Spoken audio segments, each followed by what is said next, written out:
The house is old and stately, with high ceilings and tall windows. The rooms are filled with antique furniture, and the walls are lined with bookshelves. In the living room, two friends are settling in to play a video game. The lights are dimmed, and the only sound is the hum of the television. One of the friends, a guy named Matt, had brought his game box over, and they used it to pass the time playing games all night.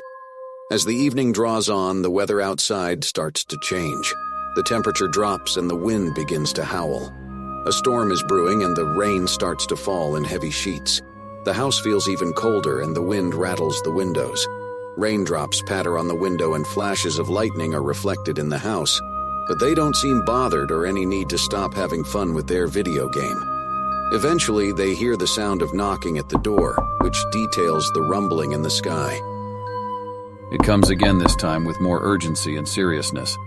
Louder than ever before, their eyes flashed at the wall clock to see the time.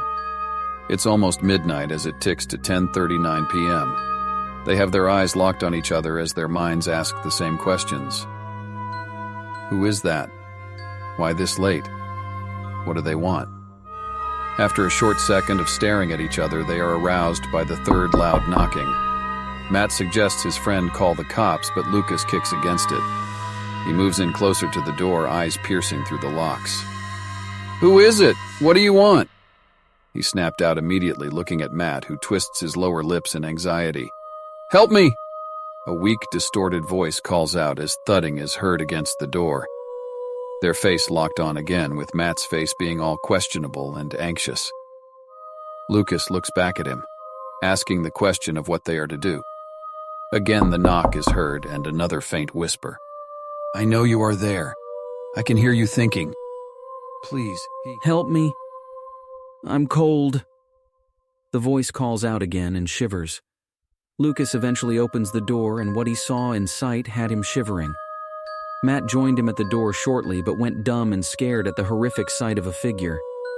It was a woman, with dark, long, matted hair and bloodshot eyes, standing on the front porch of the house.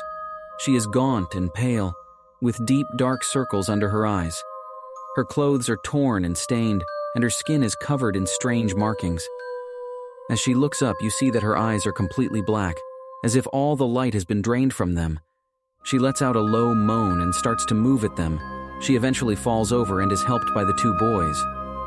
Lucas hands her a blanket for the cold and figures her legs and hands were stripped with ropes, which had stretched markings on her wrists and ankles. She barely spoke, but let out a soft moan and grunt every time. Matt touched her. She had dirty, dark teeth and was soaked by the rain outside. Apparently from her story, she was defiled by two men and had been beaten up, but luckily escaped from their grips. She said they were after her and wanted her back. After hearing her bitter, sad story, Matt had Lucas in a corner to talk about what to do with her now. Lucas suggested she stay until the cops arrive, but Matt felt unease, as though he didn't like her. He let out a sigh as the woman asked for her feet to get rubbed as it hurt. Lucas urged Matt to get it done with a bowl of warm water and a soft rag, while he went to check on his little brother, who was upstairs sleeping.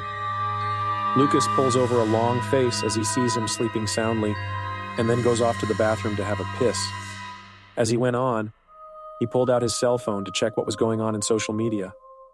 As he laughs about a few posts, he sees one that makes him stop in his tracks. Madame Leona, a possessed woman who escaped from exorcism and was last seen in Baker Street. Please call the following numbers if you catch an eye on her, as she is considered dangerous and violent. He pulls down to see a picture of the same woman who's downstairs with his best friend.